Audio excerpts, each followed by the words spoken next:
ഈശോയിൽ അത്രയും സ്നേഹം നിറഞ്ഞവരെ, ഹെബ്രായർക്ക് എഴുതിയ ലേഖനം 8-ാമത്തെ അധ്യായം 12-ാമത്തെ തിരുവചനം. അവരുടെ പാപങ്ങൾ ഞാൻ ഒരിക്കലും ഓർക്കുകയില്ല. ഹെബ്രായർ 10:17 അവിടുന്ന് തുടരുന്നു, അവരുടെ ദുഷ്പ്രവൃത്തികളും പാപങ്ങളും ഞാൻ ഇനി ഒരു കാരണവശാലും ഓർക്കുകയില്ല.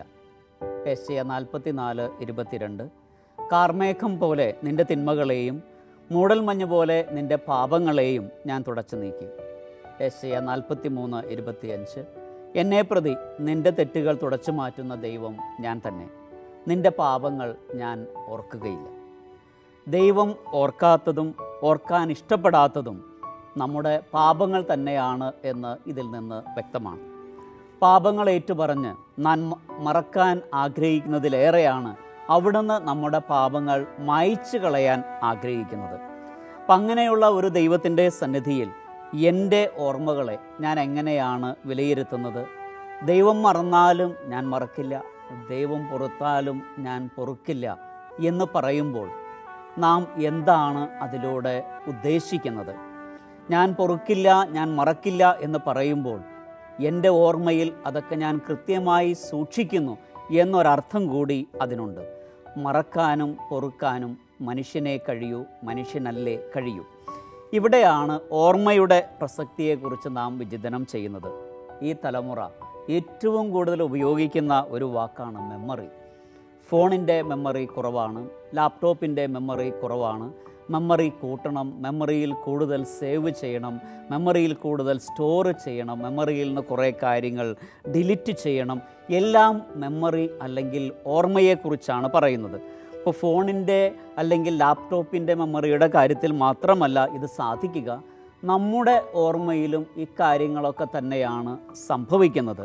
ഇപ്പോൾ ഓർമ്മയിൽ ഒരുപാട് കാര്യങ്ങൾ സൂക്ഷിച്ചു വയ്ക്കാം, ഓർമ്മയിൽ ഒരുപാട് കാര്യങ്ങൾ നമുക്ക് അത് എടുത്തുകൊണ്ടുവരാൻ സാധിക്കും. അതുപോലെ ഒരു പരിധിവരെ നമ്മുടെ ജീവിതത്തെ നിയന്ത്രിക്കുന്നത് നല്ലൊരു ശതമാനവും ഓർമ്മകളാണ്. നമ്മുടെ സ്വഭാവത്തെ രൂപപ്പെടുത്തുന്നവരെ അതിൽ നിർണായകമായ പങ്ക് വഹിക്കുന്നുണ്ട്, പ്രത്യേകിച്ചും നമ്മുടെ ഓർമ്മകൾ. അപ്പോൾ ഈ കാലഘട്ടത്തിലാണ് നാം ഓർമ്മയെക്കുറിച്ച് ചിന്തിക്കുന്നതെങ്കിൽ 500-ൽ പരം വർഷങ്ങൾക്ക് മുൻപ് ഇതിനെക്കുറിച്ച് ആഴമായി ചിന്തിക്കുകയും ഓർമ്മയുടെ വിശുദ്ധീകരണത്തെക്കുറിച്ച് വളരെ ഭംഗിയായി വിശകലനം ചെയ്യുകയും ചെയ്തിട്ടുള്ള വിശുദ്ധനാണ് കുരിശിൻ്റെ വിശുദ്ധ യോഹന്നാൻ ക്രൂസ്.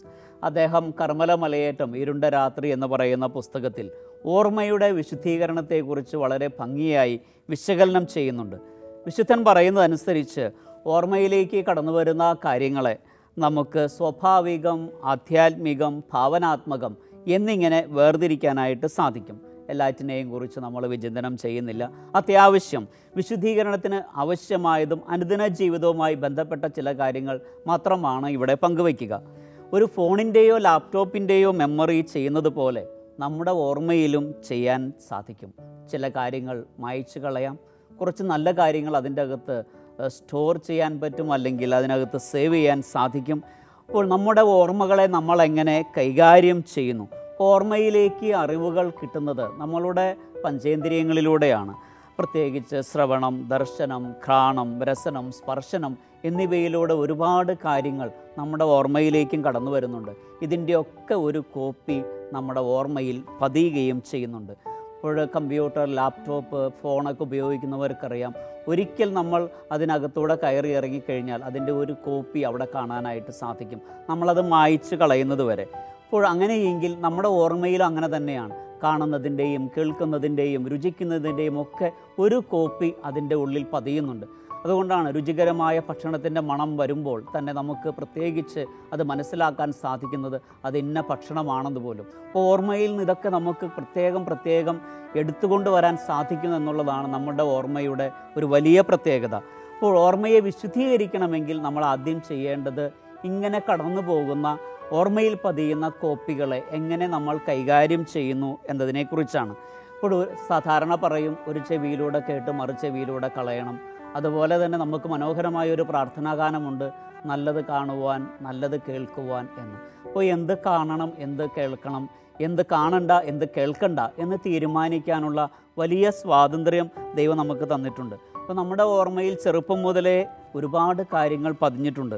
ഇപ്പോൾ പ്രായമായവർ പലപ്പോഴും നമ്മൾ പറഞ്ഞു കേട്ടിട്ടുണ്ട്, ഞങ്ങളുടെ കാലത്ത് ഇങ്ങനെയൊന്നും അല്ലായിരുന്നു, എന്ന് പറയുമ്പോൾ ഒന്നുകിൽ അവർ കഴിഞ്ഞ കാലങ്ങളിൽ ജീവിക്കുന്നു, അല്ലെങ്കിൽ ആ ഓർമ്മകളിൽ ജീവിക്കുന്നു. ആ ഓർമ്മകൾ എടുത്ത് പരിശോധിക്കുമ്പോൾ ഇന്നത്തെ കാലം അവരുടേതിൽ നിന്ന് ഒരുപാട് വ്യത്യസ്തമാണ് എന്ന് തിരിച്ചറിയുകയാണ്. അപ്പോൾ നന്നായി ഓർത്തെടുക്കാൻ കഴിയുന്ന ഒരുപാട് കാര്യങ്ങൾ നമ്മുടെ ജീവിതത്തിലുണ്ട് എന്നുള്ളത് ഒരു സത്യം തന്നെയാണ്. ഇങ്ങനെ ഓർത്തെടുക്കുന്ന പല കാര്യങ്ങളും അനുദിന ജീവിതത്തിൽ നമ്മൾ പ്രയോഗിക്കുന്നുണ്ട്. പ്രത്യേകിച്ച് മാതാപിതാക്കൾ മക്കളോട് പറയും, പല പ്രാവശ്യമായി ഞാൻ നിന്നോട് പറയുന്നു, ഇത് ആദ്യത്തെ വാണിംഗ് ആണ്, ഇത് അവസാനത്തെ വാണിംഗ് ആണ്, ഇനി ഒരിക്കൽ പോലും ഞാൻ നിന്നോട് പറയില്ല. ഇങ്ങനെയൊക്കെ ആളുകൾ ഉപയോഗിക്കുമ്പോൾ ഇത്തരം ശൈലികളിലൂടെ മനസ്സിലാകുന്നത് അവരുടെ ഓർമ്മയിൽ ഈ പറഞ്ഞ കാര്യങ്ങളെല്ലാം ഉണ്ട് എന്ന് തന്നെയാണ്. ഇനി പറയാതെ തന്നെ നമുക്ക് ഒരുപാട് കാര്യങ്ങൾ ഓർത്തെടുക്കാൻ പറ്റും. ചിലരുടെ മുഖം കാണുമ്പോൾ തന്നെ നമുക്ക് എന്തെല്ലാം കാര്യങ്ങളാണ് അവരെക്കുറിച്ച് ഓർമ്മ വരുന്നത്. പ്രത്യേകിച്ചും അടുത്ത് പരിചയമുള്ള ആളുകൾ, അടുത്തിടപഴകിയിട്ടുള്ള ആളുകൾ, കൂടെ താമസിക്കുന്നവർ, അപ്പോൾ പിന്നീട് അകന്നു പോയെങ്കിൽ തന്നെയും ആ മുഖം കാണുമ്പോൾ ഒരുപാട് ഓർമ്മകൾ നമ്മളിലേക്ക് കടന്നു വരുന്നുണ്ട്. അപ്പോൾ ഓർമ്മയെ വിശുദ്ധീകരിക്കാതെ വരുമ്പോൾ എന്താണ് സംഭവിക്കുക? 3 തരം വിപത്തുകളാണ് നമ്മൾക്ക് നേരിടുക. അപ്പോൾ ആദ്യത്തേത് ഭൗമികമായ വസ്തുക്കൾ എന്നുള്ളതാണ്.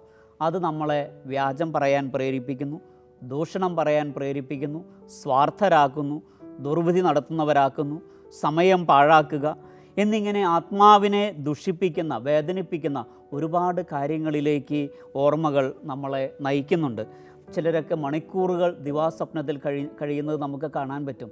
അടുത്തിരുന്ന് ചോദിച്ചാൽ പോലും അവർ അറിയുന്നില്ല, അല്ലെങ്കിൽ അടുത്ത് ചെന്നാൽ പോലും നമ്മുടെ സാന്നിധ്യം അവർക്കറിയാൻ പറ്റുന്നില്ല. അപ്പോൾ നമ്മൾ ചോദിക്കും, ഇയാൾ എവിടെയാണ് ഇരിക്കുന്നത്, ഏത് ലോകത്താണ്? അപ്പോൾ അവരുടെ ശരീരം അവിടെ ഉണ്ടെന്ന് മാത്രമുള്ളൂ, ബാക്കിയൊന്നും അവരുടെ കൂടെ ഇല്ല എന്ന് അതിൽ നിന്ന് വ്യക്തമാണ്. അപ്പോൾ ഇങ്ങനെയുള്ള കാര്യങ്ങളൊക്കെ സൂചിപ്പിക്കുന്നത് എന്താണ്? നമ്മളുടെ ഓർമ്മയുടെ ലോകത്ത് ജീവിക്കുന്ന ആളുകളാണ് നല്ലൊരു ശതമാനവും. ഇപ്പോൾ രണ്ടാമതായിട്ട് ദുഷ്ടാരൂപിയുടെ പ്രവർത്തനങ്ങളാണ്. ആത്മാവിൽ ഇത് അഹങ്കാരം, കോപം, അസൂയ എന്നിവയ്ക്ക് നമ്മളെ പ്രേരിപ്പിക്കുന്നു. കൂടാതെ അന്യായമായ വിദ്വേഷം, വിഹിതമല്ലാത്ത വീഴ്ചകൾ, എല്ലാത്തരവും കൂടി കൂട്ടിച്ചേർത്ത് നാനാതരം മോഹങ്ങൾ നമ്മൾ ജനിപ്പിക്കുന്നു. സത്യം അസത്യമായും അസത്യം സത്യമായും വളച്ചൊടിക്കുന്ന രീതി. അപ്പോൾ ഇതെല്ലാം നമ്മളിൽ സംഭവിക്കുന്നത് ഈ ചില ഓർമ്മകൾ നമ്മളെ വേട്ടയാടുന്നത് കൊണ്ടാണ്. അപ്പോൾ മറക്കാൻ ശ്രമിക്കുന്നു എന്ന് പറയുമ്പോൾ പോലും ചിലതൊന്നും അത്ര പെട്ടെന്ന് മറക്കാൻ കഴിയില്ല എന്ന് ജീവിതത്തിൽ നിന്ന് നമുക്ക് മനസ്സിലാക്കാൻ സാധിക്കും. അപ്പോൾ ചില വാക്കുകൾ, ചില പ്രയോഗങ്ങൾ, ഇതൊക്കെ നമ്മുടെ മനസ്സിൽ എത്ര പെട്ടെന്നാണ് ഓടിയെത്തുന്നത്. ഇത് കൂടാതെ ആത്മാവിൽ ഇത് ഏൽപ്പിക്കുന്ന ആഘാതങ്ങൾ ധാർമ്മികമായ നന്മയെ തടയുക, ആത്മീയമായ നന്മകൾക്ക് കോട്ടം വരുത്തുക എന്നുള്ളതാണ്. അപ്പോൾ ധാർമ്മികമായ നന്മകൾ എന്ന് പറയുമ്പോൾ നമുക്കറിയാം, അത് സഹനം, സ്നേഹം, ക്ഷമ, സഹാനുഭൂതി, കാരുണ്യം, ഇങ്ങനെയുള്ള വസ്തുതകളാണ്, മൂല്യങ്ങളാണ്. അപ്പോൾ ഇതൊക്കെ നമ്മുടെ ഓർമ്മയിൽ എന്തുമാത്രം നമ്മളെ സ്വാധീനിക്കുന്നുണ്ട് എന്ന് ചിന്തിക്കുന്നത് നല്ലതാണ്. ഞാൻ ഓർക്കുന്നുണ്ട്, തത്വശാസ്ത്ര പഠനത്തിന് ശേഷം കോഴിക്കോട് കൂമ്പാറയിലുള്ള ഞങ്ങളുടെ ആശ്രമത്തിലായിരുന്നു ഞാൻ സേവനം ചെയ്തിരുന്നത്. അപ്പോൾ അവിടെ സേവനം ചെയ്തിരുന്ന കാലത്തിൽ അവിടെ ഉണ്ടായിരുന്ന ഒരു അച്ഛന് ഒരു ബൈക്ക് അപകടം സംഭവിച്ചു, കയ്യിലെ ഒരു വിരൽ ഒടിഞ്ഞു. അങ്ങനെ കോഴിക്കോടുള്ള ഒരു ആശുപത്രിയിൽ അച്ഛനെ അഡ്മിറ്റ് ചെയ്തു. അപ്പോൾ അച്ഛനെ സഹായിക്കാൻ ഞാനാണ് പോയി നിന്നത്. അപ്പോൾ അച്ഛൻ ആശുപത്രിയിലായി എന്നറിഞ്ഞ് ഒരുപാട് പേര് കാണാൻ വന്നു, പരിചയക്കാർ, സുഹൃത്തുക്കൾ, ബന്ധുക്കൾ. അപ്പോൾ 2-3 ദിവസം അച്ഛൻ ആശുപത്രിയിലുണ്ടായിരുന്നു. 2ാമത്തെ ദിവസം ഒരു സഹോദരൻ കാണാൻ വന്നു. രാവിലെ കാപ്പിയൊക്കെ കഴിഞ്ഞിട്ട് കുറച്ച് നേരം അദ്ദേഹത്തിൻ്റെ അടുത്ത് ചെന്നിരുന്നു, സംസാരിച്ചു, പത്രം വായിച്ചു. ഞാൻ പുറത്ത് നിൽക്കുകയായിരുന്നു. പുറത്ത് നിൽക്കുന്ന എൻ്റെ അടുത്ത് വന്നിട്ട് അദ്ദേഹം പറഞ്ഞു, മരുന്ന് വാങ്ങാൻ കുറച്ച് പൈസ വേണം, ഒരു 25 രൂപയെങ്കിലും ചില്ലറയുണ്ടോ എന്ന് ചോദിച്ചു. ഞാൻ പോക്കറ്റിൽ നോക്കിയിട്ട് പറഞ്ഞു, എൻ്റെ കയ്യിൽ ചില്ലറയില്ല, 100 രൂപയാണ് കയ്യിലുള്ളത് എന്ന് പറഞ്ഞു. ഉടനെ അദ്ദേഹം പറഞ്ഞു, ഞാൻ അച്ഛനെ കാണാൻ വന്നതാണ്, മരുന്ന് വാങ്ങിച്ചിട്ട് ബാക്കി ഇപ്പം തന്നെ കൊണ്ടുതരാം. ഞാൻ വേഗം പോക്കറ്റിൽ നിന്ന് 100 രൂപ എടുത്ത് കൊടുക്കുകയാണ്. മരുന്ന് വാങ്ങാനല്ലേ, ഒരു നല്ല കാര്യത്തിനല്ലേ എന്നോർത്ത്. അച്ഛൻ്റെ അടുത്ത് അനുവാദം ചോദിക്കാനൊന്നും ഞാൻ നിന്നില്ല. ഇത് കഴിഞ്ഞ് അദ്ദേഹം പണത്തിൻ്റെ ബാക്കിയുമായി വരുന്നത് നോക്കി ഞാൻ കാത്തു നിൽക്കുകയാണ്. 10 മിനിറ്റ് കഴിഞ്ഞു, 15 മിനിറ്റ് കഴിഞ്ഞു, അരമണിക്കൂർ കഴിഞ്ഞിട്ടും ഈ മനുഷ്യനെ കാണുന്നില്ല. ഞാൻ ആ വലിയ ആശുപത്രി മുഴുവനും നടന്നു നോക്കിയിട്ട് പോലും ഒരിക്കൽ മാത്രം കണ്ട ആ മുഖം പിന്നീട് എനിക്ക് ഓർത്തെടുക്കാനേ സാധിച്ചില്ല. ഇത് കഴിഞ്ഞ് മനോവിഷമത്തോടെ അച്ഛൻ്റെ മുറിയിൽ ചെന്ന് ഞാൻ വിവരം പറഞ്ഞു, ഇങ്ങനെ ഒരു സംഭവം ഉണ്ടായി എന്ന്. അപ്പം ഞാൻ അച്ഛൻ്റെ പരിചയക്കാരനായിരിക്കും എന്നോർത്താണ് ആ പണം കൊടുത്തതെന്ന് പറഞ്ഞു. ഉടനെ അച്ഛൻ പറയുകയാണ്, ഞാൻ അദ്ദേഹത്തെ ആദ്യമായി കാണുകയാണ്, വളരെ നന്നായി സംസാരിച്ചു, ഞാനും അതുപോലെ തന്നെ പെരുമാറി, പ്രത്യേകിച്ചൊന്നും തോന്നിയില്ല. അപ്പം ഞാൻ പറഞ്ഞു, ഇങ്ങനെ പൈസ കൊടുത്തു എന്ന്. അപ്പോഴാണ് അച്ഛൻ പറയുക, ബ്രദറിനെ അദ്ദേഹം കളിപ്പിച്ചതാണ്, ആ പൈസ ഇനി ഒരിക്കലും തിരിച്ചു കിട്ടും എന്ന് ഓർക്കണ്ട എന്ന്. അപ്പോഴെനിക്ക് അന്നുണ്ടായ വേദന അങ്ങേയറ്റം തീവ്രമാണ്. പണം പോയതിലല്ല, പകരം എൻ്റെ നല്ല മനസ്സിനെ ചൂഷണം ചെയ്തു എന്നുള്ളതാണ് മനസ്സിനെ അലട്ടിയ ഏറ്റവും വലിയ പ്രശ്നം. പിന്നീട് സഹായം എന്ന് പറയുമ്പോഴൊക്കെ, ആരെങ്കിലുമൊക്കെ ചോദിച്ചു വരുമ്പോഴൊക്കെ ഈ ഓർമ്മകൾ കൊടുക്കണോ വേണ്ടയോ എന്ന് പലതവണ ആലോചിക്കാൻ പ്രേരിപ്പിക്കുമായിരുന്നു. അപ്പോൾ 20, 22, 25 വർഷങ്ങൾക്ക് മുമ്പ് നടന്ന ഒരു സംഭവമാണിതെങ്കിലും ഇന്നും അങ്ങനെയുള്ള കാര്യങ്ങൾ കാണുകയും ആളുകൾ പറയുകയും ചെയ്യുമ്പോൾ എന്തുമാത്രം അത് മനസ്സിലേക്ക് കടന്നു വരുന്നു എന്നുള്ളതാണ്. അപ്പോൾ ഓർമ്മകളുടെ സ്വാധീനം ജീവിതത്തിലെ എല്ലാ മേഖലകളിലും നമുക്ക് കാണുവാനായിട്ട് സാധിക്കും. ഓർമ്മകൾ ഈ വിധത്തിൽ നമ്മുടെ ജീവിതത്തെ വേട്ടയാടുമ്പോൾ എല്ലാ കാര്യങ്ങളിലും ഓർമ്മകളാണ് നമ്മളെ നിയന്ത്രിക്കുന്നത് എന്ന് കാണുവാൻ സാധിക്കും. ചില ഓർമ്മകൾ തടസ്സം സൃഷ്ടിക്കുന്നു, മറ്റു ചില ഓർമ്മകൾ വളരാൻ സഹായിക്കുന്നു, മറ്റു ചില ഓർമ്മകൾ നമ്മളെ തളർത്തുന്നു. വൈകാരിക പക്വതയ്ക്കൊക്കെ ചില ഓർമ്മകൾ തടസ്സം നിൽക്കുകയാണ്. അപ്പോൾ സ്വാഭാവിക നന്മകളെ വളർത്തിക്കൊണ്ട് ധാർമ്മിക നിലവാരം ഉയർത്താനേ നമുക്ക് സാധിക്കുകയുള്ളൂ. അപ്പോൾ സ്വാഭാവിക നന്മകളെ വളർത്താതെ ധാർമ്മിക നിലവാരം വളർത്തിയെടുക്കുവാൻ നമുക്ക് കഴിയുകയില്ല. അത് ആത്മീയ നന്മകളിലേക്കും വളരാൻ നമ്മളെ സഹായിക്കും. അപ്പോൾ ഓർമ്മയുടെ വിശുദ്ധീകരണം ആത്മാവിൽ സ്വൈരത, ശാന്തത, സ്വസ്ഥത, വിശ്രമം എന്നിവ പ്രദാനം ചെയ്യുന്നു എന്നുള്ളതാണ്. അപ്പോൾ ഓർമ്മയെ എങ്ങനെയാണ് നമ്മൾ വിശുദ്ധീകരിക്കുക?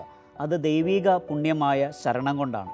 എല്ലാ കാര്യങ്ങളിലും ദൈവത്തെ ആശ്രയിക്കുന്ന ഒരു ഹൃദയവും മനസ്സും ആത്മാവും നാം സ്വന്തമാക്കണം. ഇവിടെയാണ് സങ്കീർത്തകൻ്റെ വാക്കുകൾ നമ്മളെ അങ്ങേയറ്റം പ്രചോദിപ്പിക്കുന്നത്. അപ്പോൾ അദ്ദേഹം പറഞ്ഞു വയ്ക്കുക, കർത്താവാണ് എൻ്റെ ഇടയൻ, എനിക്കൊന്നിനും കുറവുണ്ടാവുകയില്ല. എൻ്റെ അഭയശില കർത്താവാകുന്നു, സങ്കേതം കർത്താവാകുന്നു, അവിടെ നിന്നാണ് എൻ്റെ രക്ഷകനും നാഥനും. എല്ലാ കാര്യങ്ങളിലും ഈ ദൈവത്തെ ആശ്രയിക്കുന്ന മനോഭാവം. എൻ്റെ അപ്പനും അമ്മയും എന്നെ ഉപേക്ഷിച്ചാലും അവിടുന്ന് എന്നെ കൈവിടുകയില്ല.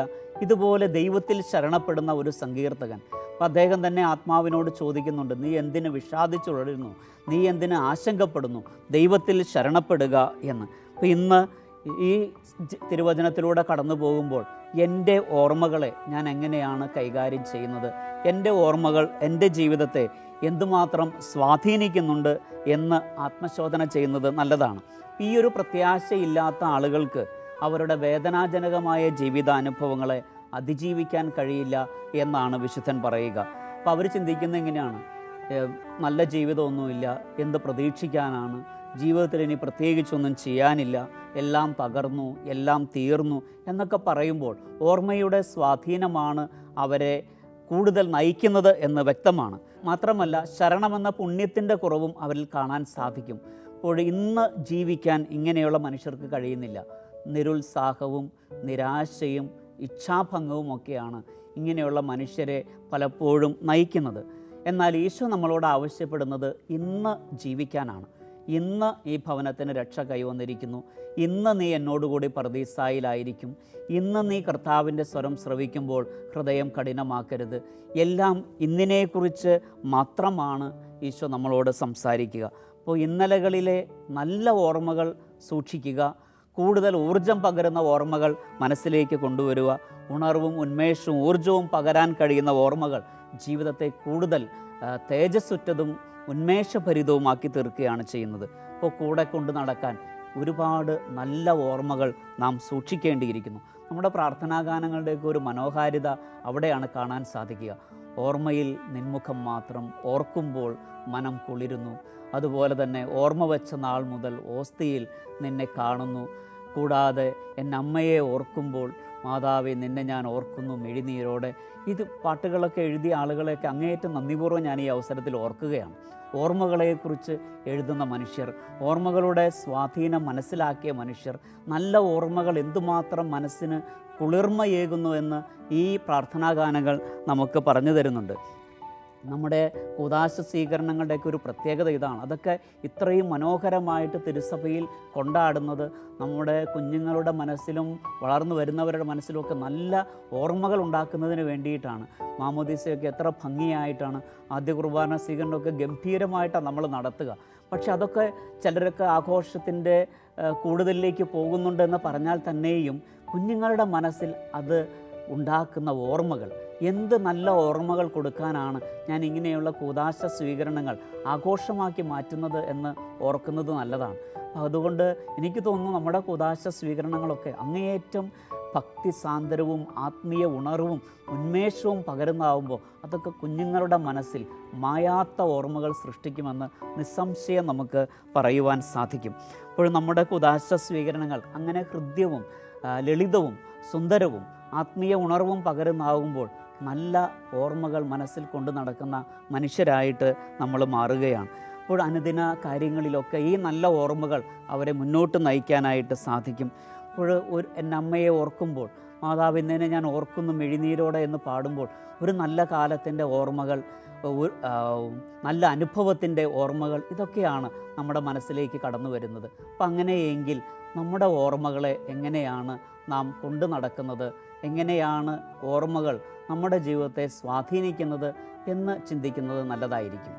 പരിശുദ്ധ അമ്മയുടെ ജീവിതത്തിലും ഈ ഓർമ്മകൾ അങ്ങേയറ്റം മനോഹരമായിട്ടുണ്ടായിരുന്നു എന്നാണ് കുരിശിൻ്റെ വിശുദ്ധ യോഹന്നാൻ പറയുക. വേദനിക്കുന്ന ഒരുപാട് കാര്യങ്ങളിലൂടെ പരിശുദ്ധ അമ്മ കടന്നുപോയി എങ്കിലും ഓർത്തെടുക്കാൻ ഒരുപാട് നല്ല ഓർമ്മകൾ, ആ ഓർമ്മകൾ അങ്ങേയറ്റം മുന്നോട്ട് പോകാൻ പരിശുദ്ധ അമ്മയെ സഹായിച്ചു എന്നാണ് കുരിശിൻ്റെ വിശുദ്ധ യോഹന്നാൻ പറയുക. കുടുംബജീവിതം തുടങ്ങിയ അന്ന് മുതലുള്ള വേദനകൾ, കുരിശിൻ ചുവട്ടിൽ നിൽക്കുന്നത് വരെയുള്ള ഓർമ്മകൾ, ഇതിനെയൊക്കെ അതിജീവിക്കാൻ പരിശുദ്ധ അമ്മയ്ക്ക് സാധിച്ചു. ഈശോയുടെ മുഖം എന്നും ആ ഓർമ്മയിൽ ഉണ്ടായിരുന്നത് കൊണ്ട്, ആ മനസ്സിലുണ്ടായിരുന്നത് കൊണ്ട്, ഹൃദയത്തിൽ ഉണ്ടായിരുന്നത് കൊണ്ട്. അപ്പോൾ ഇതെല്ലാം പറഞ്ഞു തരുന്നത് ഈശോയിൽ ശരണം വയ്ക്കുക എന്നാണ്. അപ്പോൾ നമുക്ക് കൂടുതൽ ഈശോയിൽ ശരണം വയ്ക്കാൻ സാധിക്കുന്നത് പ്രാർത്ഥനയിലൂടെയാണെന്ന് വളരെ വ്യക്തമാണ്. പ്രലോഭനങ്ങളിൽ നിന്നും അതുപോലുള്ള മറ്റെല്ലാ കാര്യങ്ങളിൽ നിന്നും മോചനം നേടാൻ ഇത് നമ്മളെ സഹായിക്കും. പലപ്പോഴും പ്രാർത്ഥനയെക്കുറിച്ച് പറയുമ്പോൾ എല്ലാവരും പറയുന്ന ഒരു കാര്യം ഇതാണ്, പലവിചാരമാണ്. പലവിചാരം എന്ന് പറയുന്ന ഒരു വിചാരമുണ്ടോ പ്രാർത്ഥനയ്ക്കിടയ്ക്ക്? എല്ലാം കൃത്യമായ വിചാരങ്ങളാണെന്ന് നമുക്ക് പറയാൻ സാധിക്കും. എന്താണ് പ്രാർത്ഥനയ്ക്കിരിക്കുമ്പോൾ നമ്മളെ അലട്ടുന്നത്? പഴയകാല ഓർമ്മകൾ, അനുഭവങ്ങൾ, വ്യക്തികൾ, സംഭവങ്ങൾ, ഇതൊക്കെയാണ് പ്രാർത്ഥനയ്ക്കിരിക്കുമ്പോൾ ചിലപ്പോഴെങ്കിലും നമ്മുടെ മനസ്സിലേക്ക് കടന്നു വരുന്നത്. അപ്പോൾ ഇതെല്ലാം ഓർമ്മകളാണ്. അപ്പോൾ ഈ ഓർമ്മകൾ നമ്മുടെ മനസ്സിലേക്ക് കടന്നു വരുമ്പോൾ പ്രാർത്ഥിക്കുന്നത് എന്ത്, എങ്ങനെ എന്നുള്ളതാണ് നമ്മൾ നേരിടുന്ന പ്രശ്നം. അപ്പോൾ പല വിചാരം എന്ന് പറയുന്നതിനേക്കാൾ എനിക്ക് തോന്നുന്നു ഓർമ്മകളാണ് നമ്മളെ സ്വാധീനിക്കുന്നത്.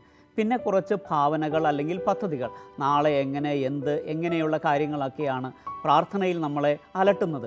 ഇവിടെയാണ് ദൈവത്തിൽ ശരണം വയ്ക്കേണ്ടതിൻ്റെ പ്രത്യേകത നമ്മൾ മനസ്സിലാക്കുന്നത്. അപ്പോൾ ശരണം എന്ന പുണ്യം പരിശീലിക്കുമ്പോൾ പരിഭ്രമവും ബദ്ധപ്പാടുകളും ആകുലതകളും ജീവിതത്തിൽ നിന്ന് അകലുകയാണ്. സമചിത്തതയോടെ ജീവിതാനുഭവങ്ങളെ നമ്മൾ നേരിടുകയാണ്.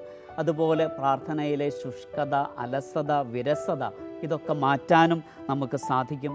ദൈവത്തോട് ചേർന്ന് നിന്ന് ചിന്തിക്കാൻ സാധിക്കും, പ്രവർത്തിക്കാൻ സാധിക്കും. അവിടെ നിന്നാണ് എൻ്റെ അഭയശിലയും സങ്കേതവും ശരണവും കോട്ടയും എന്നുള്ള സങ്കീർത്തകൻ്റെ അതേ മനോഭാവം നമുക്ക് സ്വീകരിക്കാൻ സാധിക്കും. ഇവിടെ ഈശോ നമ്മുടെ പാപങ്ങൾ ഓർക്കുന്നില്ല. അപ്പം അങ്ങനെയെങ്കിൽ നമ്മൾ വീണ്ടും അത് ഓർത്തിരുന്ന് വിഷമിക്കേണ്ടതുണ്ടോ? ആ ഓർമ്മകളിൽ നിന്ന് മോചനം നേടിക്കൊണ്ട് പുതിയ ജീവിതത്തിലേക്ക്, നന്മകളിലേക്ക്, പുതിയ പ്രതീക്ഷയുടെ ലോകത്തിലേക്ക് കടന്നു വരാനല്ലേ നമ്മൾ പരിശ്രമിക്കേണ്ടത്. വിലാപങ്ങളുടെ പുസ്തകത്തിൽ നമ്മൾ വായിക്കുന്നുണ്ട്, കർത്താവിൻ്റെ സ്നേഹം എല്ലാ ദിവസവും പുതിയതാണ് എന്ന്. അപ്പോൾ പുതിയ സ്നേഹത്തിലേക്കും പുതിയ ജീവിതത്തിലേക്കും ഈശോ എന്നും സ്വാഗതം ചെയ്യുന്നുണ്ടെങ്കിൽ എന്തിനാണ് പഴയ ലോകത്ത്, ഓർമ്മകളുടെ ലോകത്ത് ജീവിച്ച് ഇന്നിനെ അതിജീവിക്കാൻ കഴിയാത്ത ഒരു സാഹചര്യം നാം വളർത്തിയെടുക്കുന്നത്? ഈശോ ഓർക്കണമെന്ന് ആവശ്യപ്പെട്ട ഒരേ ഒരു കാര്യം നാം വായിക്കുന്നത് ലൂക്കായുടെ സുവിശേഷം 22-ാമത്തെ അധ്യായം 19-ാമത്തെ തിരുവചനത്തിലാണ്. ഇത് നിങ്ങൾ എൻ്റെ ഓർമ്മയ്ക്കായി ചെയ്യുവിൻ. ഈശോ ഓർക്കാൻ പറഞ്ഞ ഏറ്റവും വലിയ നല്ല കാര്യം അതാണ്. അവസാന അത്താഴവേളയിൽ ഏറ്റവും ലളിതവും ഹൃദ്യവും ആയ പെസഹ വിരുന്നൊരുക്കി തൻ്റെ പ്രിയ ശിഷ്യന്മാരോടൊപ്പം, പ്രിയപ്പെട്ടവരൊപ്പം, സ്നേഹിതന്മാരോടൊപ്പം ഈശോ ഒരുക്കിയ മനോഹരമായ വിരുന്ന് ഓർക്കാൻ ആവശ്യപ്പെട്ട ഒരു കാര്യം അതാണ്. ഇത് നിങ്ങൾ എൻ്റെ ഓർമ്മയ്ക്കായി ചെയ്യുവിൻ. അപ്പോൾ ക്രിസ്തീയ ജീവിതത്തിൻ്റെ അടിസ്ഥാനമായി മാറുകയായിരുന്നു വിശുദ്ധ കുർബാന എന്നുള്ളത്.